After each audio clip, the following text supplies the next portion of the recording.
All right, so we are at the final stages of the masterclass here. Quiz problem to go over on the Olsen point system method for cube positions, cubes and undefined positions, I guess. The next book we can go over is something called Backgammon Strategic Concepts, which is by Francois Tardieu. I guess that's how you pronounce his name. I don't know. It's this one. For those of you who are interested in getting that book. A lot of very interesting positions in that. It covers a lot of situations that we haven't covered before. I've covered some of them, but and then the first section is a lot of problems on openings, which will put there's a lot of unusual positions that mostly we cover fairly well with Michi's opening concepts, and then some of the concepts we learned from Mochi. What did he call it? He called it something. Strategic visualization. Yes, that's the priming strategy versus blitzing strategy. And so what I'm going to do is take a look at all those things and see if we can answer the questions or address the problems in Tardieu's book. And sometimes we can't. So that I think that was very interesting. I'll go over that. But let's get on to the Mark Olsen concept of the strategic. Now, what did he call it? Cube action in undefined positions. His Olsen point system. Okay, so first position for tonight. We are on the bar. And do we have enough for a double here? And if we do have enough, is it a take or a pass? While we're looking at that, let me remind you what point system is. And in order to double, you've got to have threats as a given. And then you have a significant advantage in 2 of the 3 offensive game plans: racing, priming, or blitzing. You can give partial points if you have partial advantage. Usually Mark also just gives halves. In order to accept the cube, you have to have a significant advantage in 1 of the 4 defensive game plans. And the 3 of them are the same: racing, priming, and blitzing. The last one is contact. And again, you get points with a limited advantage. And again, these are for undefined positions, which generally means, things like not the midpoint holding game, where there's contact. So racing is not part of this. And then we saw some examples where priming is different. He calls priming is special. And so if you have a significant enough prime, you can sort of throw this out the window and go with the prime. Okay, so back to the issue at hand. Do we have enough here for a double? And if we do, is it a take? And then how do we deal with this? So Gary, is our first question always the Woolsey law? That's the way I was kind of taught it, unless I got it wrong. Is for us to always ask. Let me find out if Kit's here. Kit is not here. So if Kit were here, he would say yes. That's the first thing. I'd say the way I do it, and Kit's obviously a better player than I am, but so maybe I should be. Not everyone uses the Woolsey's law that much, but I like to start with, well, is it? Do we even think about doubling here? Do we have enough to go on? Right. And then, then it's clear. So if it falls into a clear position where this is clearly double, clearly take, clearly pass, then you act on that. If it's ambiguous, to me, then you would go to kind of Woolsey's law. Is it ambiguous that maybe it's a double, maybe it's not, and then go with that. But I like to start it with, well, do I know? We learned different. I have different methods that I use, but if we just use the Olsen 3-point system, is it clear from that this is a double take or pass? And if it is, act on that. If it's, borderline, then do the other way. And it Yeah. doesn't hurt to, to start with, is it clear? And then ask, well, is it clear from the defender's position or my opponent's position that it's a take or pass? Right. So I Yeah, usually, the guy who wrote the other law, O'Hagan, taught me to start with the Woolsey question.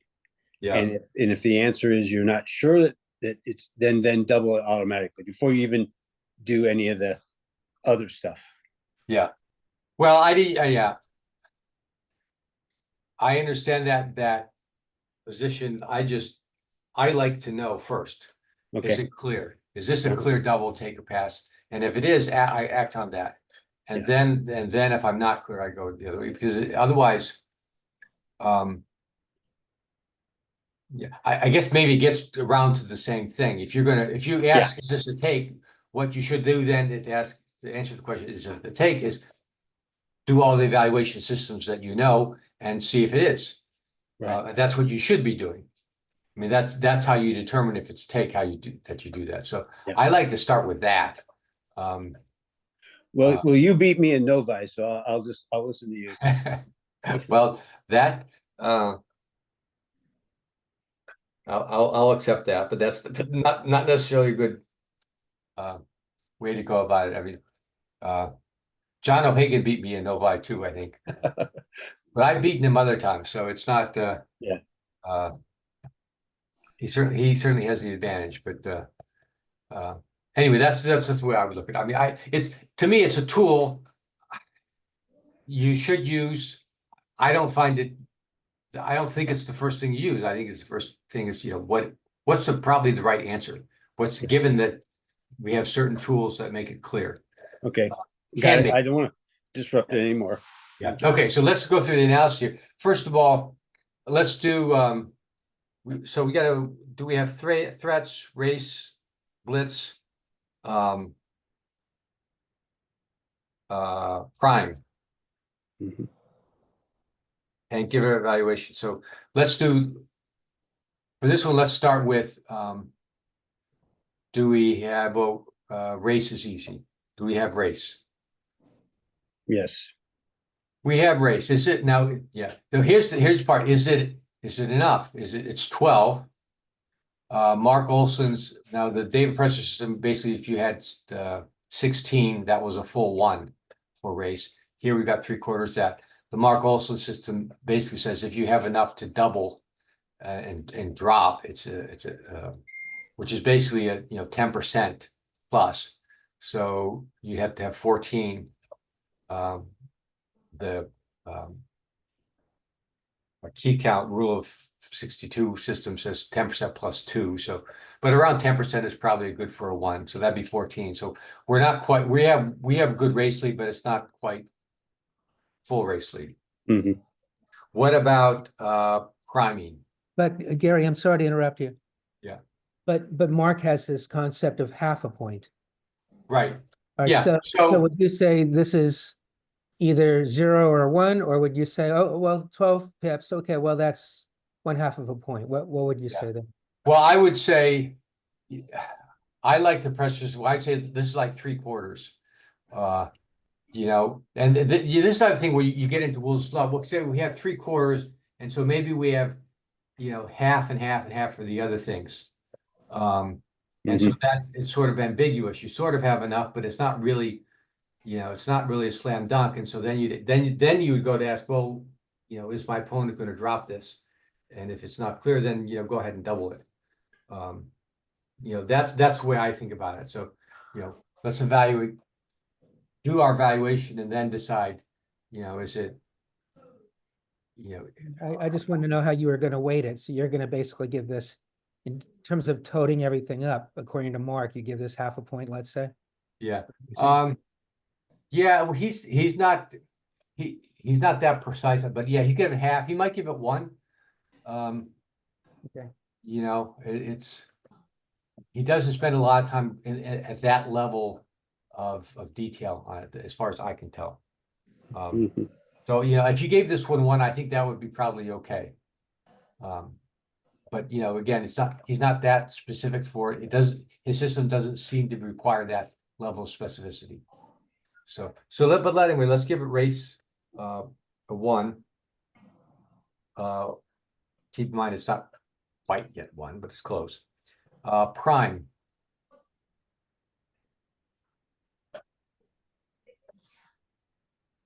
Well, that's a 1, right? Well, is it? We have a 4 prime, and that's good. Yeah, And it's better than Black's 3 prime. yeah. But you know, Black is a roll of a 1 or a 6 away from a 4 prime. So, you know, I'd say we have the advantage, Mhm. but is this a 1? Or is it the half? Yeah, okay. So here's one where it's little, I would say half at best.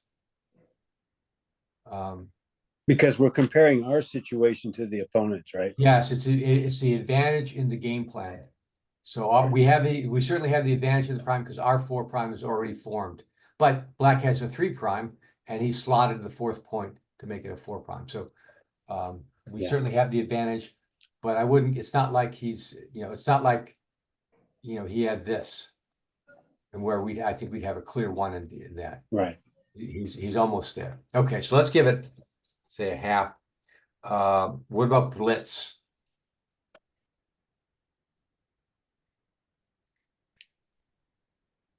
Well, I think he's anchored on a high point. Yeah, So we could hit a couple even on this roll off the bar, but even with that, he's anchored on a high point. So I don't think we're real good in the blitz. And also, if it's net our opponent's pretty good in a blitz with 10 in the zone. If we flunk, we're looking at potentially being blitzed ourselves. So I think it nets out pretty low. yeah. By the way, Ray, it looked like you were talking, but we're on mute. Were you going to say something? Yes, regarding prime, are you supposed to take into account the number of checkers behind the respective primes? Yeah, oh, that's a good point too. Yeah, in terms of the primes, Yeah. We've got 1 checker versus 3 checkers, so we certainly have that advantage. That's a good point. Although Mark also doesn't really talk about the number behind the prime. That was sort of an idea. That's the David Presser idea of cubing with prime versus prime cubing, and under his method, you look at the strength of the prime, you look at the number of checkers behind the prime, and you also look at the location of where the checkers are. So so certainly from White has 1 checker behind the prime. So that's better than Black. Black has 3 checkers behind the prime. On the other hand, White's not at the edge of the prime, but Black has 2 checkers at the edge of the prime. So, I think you'd have to say White has the advantage here because it's only 1 versus 3. On the other hand, it's not a maybe overwhelming, that's not the word, but overwhelming because Black is at the edge. So and White is going to have a hard time extending the prime forward. Well, he can't extend it forward, but he could extend it backward. But that's, he needs a double 4s to do that. And that's really the only way. I guess he could over a couple rolls, but yeah, I mean, that's a good point. Still, you have to say White has the advantage here, but it's not, from the examples that we've seen, I wouldn't give that a full 1. Maybe you give it partial credit, maybe half. But again, that's kind of, this is where we get into the fuzzy areas where you got probably a 1, close to a 1 for race. You can't really say you have a 1 for prime, but maybe it's a half. So we're getting into that. So, so back to blitzing. Yeah, in terms of blitz, we both have a 2-point board, 5 point and bar point. We both have, what do we have? Well, Black has 10 checkers in the zone. White has 10 checkers in the zone. I don't see that you get much for blitzing here. And Black has the anchor, the advanced anchor. So it's not really a good blitzing game plan. So let's call that maybe you could get something for that because black does have a blot here, but on the other hand, we're on the bar, so right now, I don't think you give us anything for that. I wouldn't give you anything for that. So, where are we? Well, and then we didn't talk about threats. Do we have threats here? Well, and we have threats, but are there enough threats to, in the John O'Hagan sense of market losers? I don't see anything that's going to really lose the market. You could get lucky and roll a 3-4 or double threes or double fours, and that's pretty bad. But Yeah. other than that, I don't think we're going to lose the market with many Yeah. rolls. Yeah, I don't. Yeah, I mean, even we hit, if we come up with three something else, I mean, okay, 3-4, that might be a market loser. Yeah, double fours, we come in, we hit, bring one down. And then if black dances, that's probably a market loser.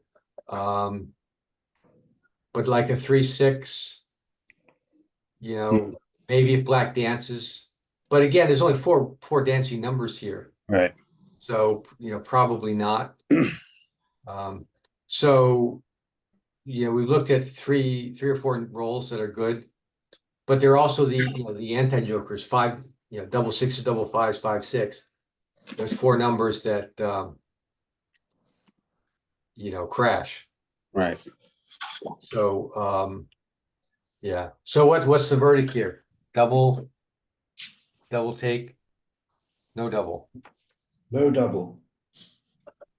Yeah. Anyone think they want to double this? If we go to Wolseley's law, would you take this if you're black?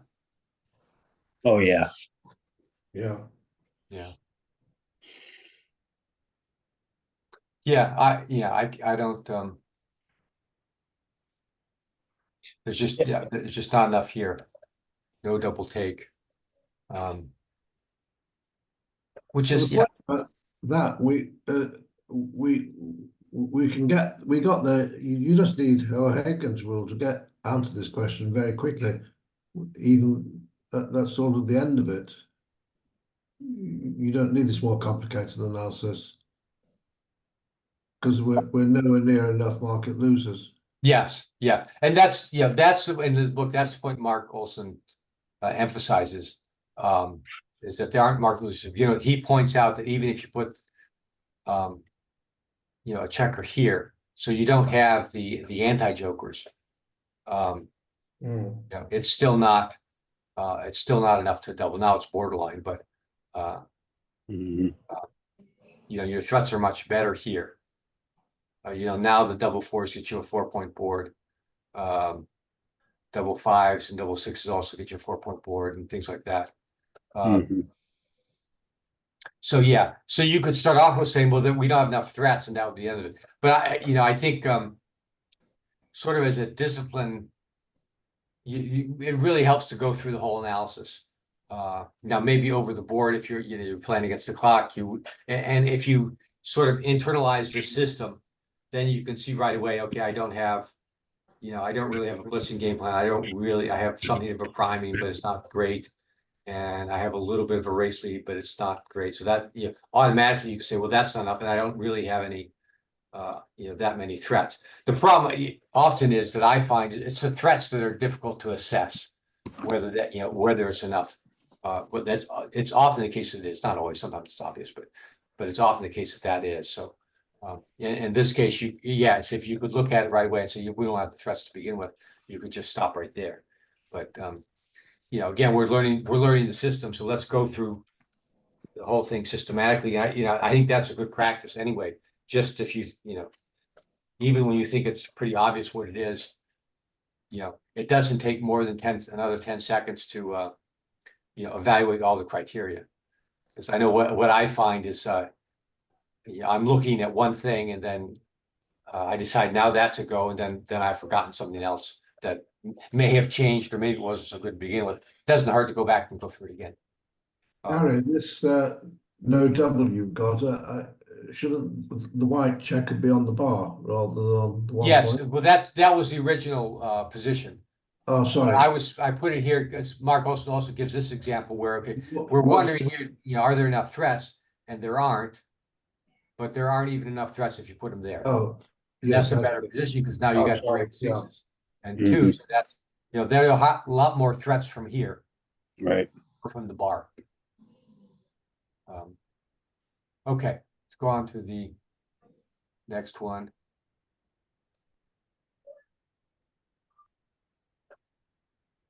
And again,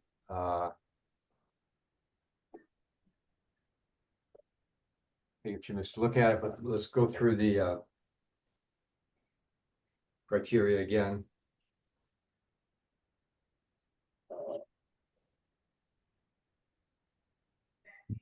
Nothing in the race, virtually. Yeah, race is nothing.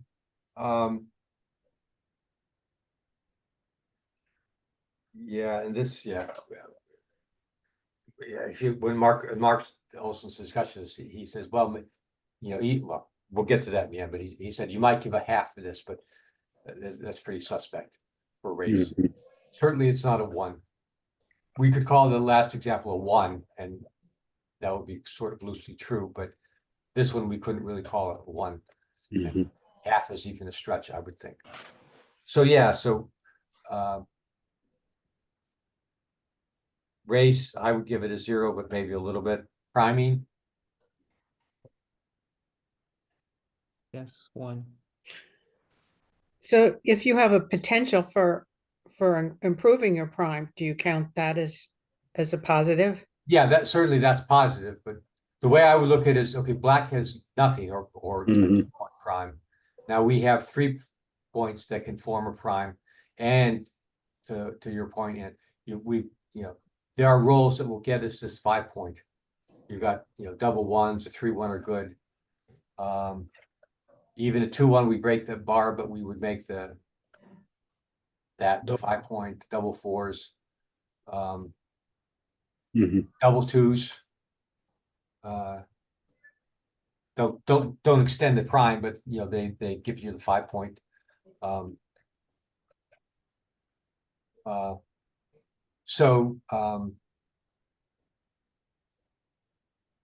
Yeah, so what would we allow for that?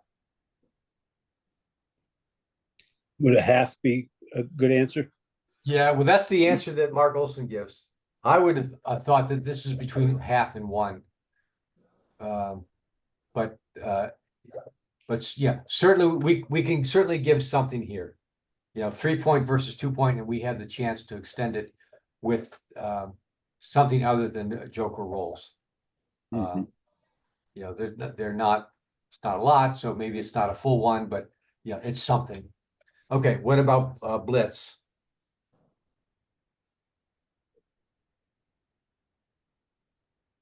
I mean, we got the making, we have 9 in the zone, and he's Brown is spread out, so it's not there yet, but it's on its way. Yeah. So here's another one. We've got something. We got 2-point board, which is something. We've got some spares here, to make the 5-point or hit, or even hit off the 2-point. So it's not nothing. But we only got 9 checkers in the zone. In terms of relative advantage, we certainly have an advantage. Black has no blitz potential here, although he's in the blitzing formation, but there's nothing developed. So yeah, so maybe a half for blitz, maybe half for prime, half for blitz. So Gary, Yeah. you're using the same formation to give you a half for prime and a half for blitz. So Right. you're kind of doubling up on the same checkers. Yeah, well, we're looking at it from a different perspective. So the idea, so that we have, and that, so there are different game plans that we could use here, depending on what we roll. We can extend, we can extend the prime by making the 8-point, making the 5-point is where we're focused on. That was what we'd really like to do because black has a lot there. But we could also, hit loose off the 5 point to blitz or off the 2. And so, this formation can go either way. Mhm. Depending on what we roll and what our opponent rolls and that sort of thing. So we have it, and this formation is better than the Blacks formation. Blacks is basically stacked the 6 and the 8 point. Whereas we have 3 points and, we have a small stack on the 6, but. Mhm. Well, it's probably an advantage that we can deploy 2 game plans depending on what the dice give us. Exactly, yeah. Well, and that's part of his system. That's why he looks at, you have advantage raisins, you have advantage in blitzing, and that's part of the reason, because this system applies really to to the early part of the game where it's not clear. I mean, if we had a clear prime here, 4 prime or 5 prime, then it would be easy double pass. Or if we had a super clear, strong blitzing position here where we've already started to blitz, then that's a clear pass. And the point of this is, and the thing that most people get wrong is that they wait till they have that clear advantage before they throw the cube. And you really want to throw the cube just the roll before you're going to slap them on the bar and let them dance for 3 to 4 times. And you can't wait till you have the 4-point board to do that, because it's a clear drop by then.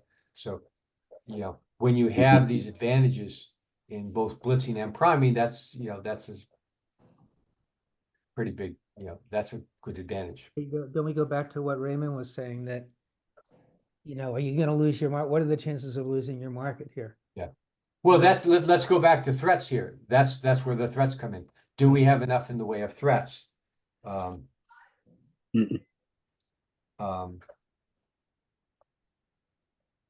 So what are our threats? Well, Pointing on the 5. Yeah, pretty much that's it. Point on the 5 Mhm. is certainly the biggest threat. We could also, we could double hit here if we had to, or even if we hit and black dances. I mean, that's granted, the level of threats. Keep in mind, these things are all, together, raise threats, primes and so forth. They all kind of gang up on each other. So Mhm. we only have 9 in zones, but we could hit loose in the 5 and black might dance. Now his chances of dancing would be better if we also had the 3 or the 2 or the ace. But that's not where we're at. So there are some threats there that but they're not as strong. They could be stronger. Question is, are they enough? Well, it's a sequence. So even if we do make the 5 point on his head, if he comes in on the 2 point, rolls double 2s, 3-1, even comes in on the 2 point, we probably haven't yet lost our market. Yeah, that could be. And we could also, make it like roll a 2-1 and we point out on the 5 point. And that's a pretty strong position, but he could come in and hit us back and throw off the race and that sort of thing. You 25% market losers, not just a market loser, and I don't think you're close to 25% here. Right. Yeah. And the thing that involves Higgins law, market loser is not just we'd made a really great move. It's does black have any counterplay afterwards? And so if we go with a 2-1 and make the 5 point and black is on the bar and then black dances, that's a clear market loser. Mhm. But if black doesn't dance, then that may not be a market loser. So what's the verdict here on this one? We've got, we're sort of, iffy on the, the race is barely anything. Prime, we have an advantage, but it's not, probably not a full 1, maybe a half. Blitzing, we certainly have the advantage there and there's potential there. I would call that at least a half, and maybe that's a 1. So, between the prime and the blitz, maybe that's a 1.5. Race is 0, but in terms of threats, do we have enough threats to really count this? But Gary, I mean, to Raymond's point, do you really have to go through all of that? I mean, can you just say, look at the threats and say, I'm not gonna lose my market here unless something crazy happens. Yeah. And then call it a day without looking at all the other stuff. Well, yeah, you can do that if you, but I guess the point of doing this, one is to learn the system and you evaluate all these issues. If you do it quickly, though, you're likely to miss things, to miss it before you do that, and that's what we're trying to avoid. And so we're trying to learn the system. So we've spent, we spent 20 minutes talking about two problems, and that's 10 minutes each, and probably each of them over the board you would take 30 seconds at best. But once you've internalized the system, it should be pretty clear. You don't have enough. You've got a little bit of everything, but not enough to throw it. Now, one thing Mark Olsen doesn't talk about is game plan. I'm sorry, match score considerations. So I think we should consider is no double and a take, but it's easy if under a match play Mhm. that may matter. Yeah, if you're at 4 away, 2 away. Yeah. Well, certainly, yeah. But even here, here we do 11-3, and let's make it 11-4, and now we're up to a double and a take, and so it's easy to say, okay, typical say money game or first game of a match, this is no double, but now you get up to 4 away or 7 away, 11 away, and now it's double. So now Mark Olsen doesn't tell you how to adjust to match score. So we leave that, but the pressure system does. So that's where it makes sense to look at this and evaluate and say, okay, and if you practice enough, you should be able to look at this fairly quickly and say, yeah, this isn't enough. Just I brought the press. Let's look at the pressure system for those who remember. I don't want to go over it again too much, but we look at things like a position race and threats and gamma potential. So here position, we get 0.5 because we have the 5-point versus nothing. Race is basically 0. Threats, this is maybe 3/4, maybe half to 3/4 at best. Gamma potential is probably like a 0.2 or something like that. So maybe for a 0.2 for a race. So we're at half, say 0.75 and 0.2 and 0.2. We're barely, we're not to 2 yet. And so so no double and a take. Now, if you used his adjustment systems, where we're now down 7 away, 11 away, that we would add half to our score basically, as since we're behind, and so that would put us just over 2, making it a double and a take. So that's why it's, if you go through it systematically, that's what you pick up. If you remember the proper adjustments for the score and things like that. So, okay, let's not go over that one anymore.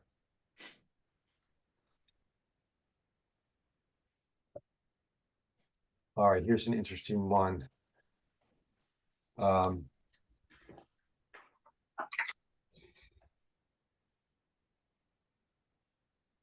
So what do you got? Well, let's go through the easy ones. Race, we've got certainly full racing advantage, 34 pips, no question about that. Priming. Very good. What would you say about priming? Well, I give it a 1. Yeah, we have the 4 prime versus a 2 prime, and no prospect really for black to form a prime from this. So it gives the 1 for prime. What about blitzing potential? No, No, No for white or for black? for white. For white? Yes. yeah, I mean, black's anchored and no blots out there. Mhm.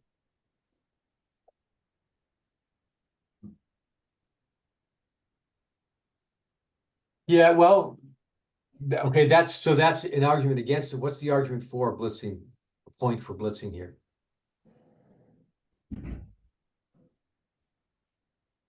Well, the black is on the bar, Yeah, and you could fill in the 1 point, and also black could roll 3-6, and then you can pick up another blot or other blots along the way once right. black comes in. Yeah, the argument for black is for the blitzing advantage is that, well, black's on the bar and you've got a 4-point board. So I think you have to, I think you have to give certainly the advantages to white. So, what about threats? What do we have in the way of threats? Keeps dancing. Mhm. Well, yeah, black can dance. Black's got 4-point board, 2 points. Black's going to dance half the time. Some of the roles in which black does not dance are going to leave shots for us to pick up, for white to pick up a second checker. So, the threats are there. We don't have to do anything for threats. White doesn't. Mhm. Black is on the bar against a 4-point board. That's threats in of itself. So okay, so we've got threats, we've got race, we've got prime, we've got blitz. Even if you count some of those as not quite a full one, it's enough to double. Yeah. Is this enough to take? So, okay, we didn't have race prime. So if you're black, you don't have race prime or blitz. The question is, do you have contact? Is there Yeah. enough for contact here?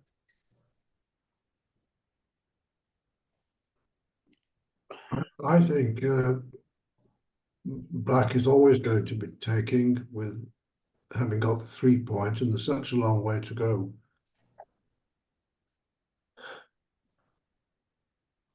So Ray says yes. Anyone else? I think it's a pass. Say no. I Phil say, says no. Hi, Phil. by the way. I go with Eric. Ray. I'm sticking with Ray. You think it's a take? Okay. I Well, think it's a double and a pass. double and pass. Who said that? Oh, hi, Antoinette. I, I agree with that, Charlie, you think it's double pass? Joe. I agree with that. Yeah, Joe, I'm sorry. I was Sound like Charlie. thinking of too good to double. Okay. Yeah, Mark Olsen doesn't go into too good to double here in this book, so he didn't provide any examples here. So the question is this a take or pass? So here's a good one from Wolseley's Law. Mhm. Uh, Yeah, I if you ask the question first, I would look at it and say I probably wouldn't take this. And once you use the word probably, then you should double because Right. you're not certain. Yeah, fair enough. So that, this may be a way to, get to the right answer sooner rather than later. But the question is, this should be a clear double from what we looked at. It should be a clear double. And does black have enough to take? And so based on just having the 3-point, you might argue yes. But one of the reasons of going to these examples is that the answer is no. And so the question is why? And the answer is black just doesn't have enough. Really, I guess I would say in terms of timing. I mean, there are certain situations where black could pull this out. He just got 25% wins here. Because you can see black coming in and hitting white loose and then forming putting white on the bar and then making another point with getting a 4-point board. Mhm. And so on and so forth, putting, kind of reversing the tables on white. But, as a practical matter, you don't really have that. It's an overwhelming advantage for white here. Mhm. And this is the sort of thing where, the reason you go over these examples is to learn this sort of stuff, Mhm. to see that, because it isn't clear, just from the 4-point system or the Olsen system. This is basically interpreted as an anchor, and you have an anchor already, and you're going to come in at some point, and that you might think would be enough, but turns out it's not enough in this case. Hmm. So Yeah, I mean, you may dance, and also that 23 point. If it were back on the bar point, it might turn everything around. But you got that big gap in your board. Even if you do hit, it's not life threatening at this point. you're talking about black hitting white. Yeah, I mean, if those two checkers, if the point on the 23 point were, if those were moved back to the bar point, then I think you'd have a different answer. Yeah. Well, yeah, one thing we look at the pressure system too is that these advanced points are a little something of a liability for black because they're out of game. Right. Now, if you go back here, certainly black is in a better position because there's something of a prime, and then you could make the 4-point, say, rather than the 2-point. Not sure that this is a take here. It's still pass, but Okay. it's closer.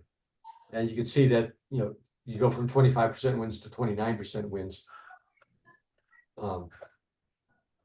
Yeah, so I mean, these types, that's a good point. This is a sign of weakness for black. The fact that it's an inboard point is something, but it's a deep point in a game where you don't want a deep point. Right. I'm wondering if you put like here. This is also sort of a prime. This is probably not enough to salvage it either, but it's close. Look at that. That's, you put the point in front of another one of White's checkers, and now it's a borderline take. And actually got a plus, it's a real take. So, that's the type of thing.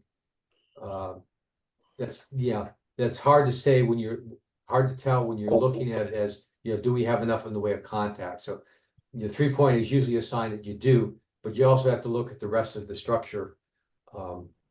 And and here's where we kind of go off. We don't have the checklist of things to look for in the rest of the structure. You just sort of have to learn a sense of it, that, having this something of a prime is better than nothing, but having points is actually something of a liability compared to where they could be. Now, if we put them here, let's say, so we don't have that deep point, we're actually farther behind in the race, but we have now spares. Where does that give us? That gives us 26. So that you're having these points back farther, even though you're farther race, was better than having them here. But it's not enough to push the needle too much. Mm-hmm.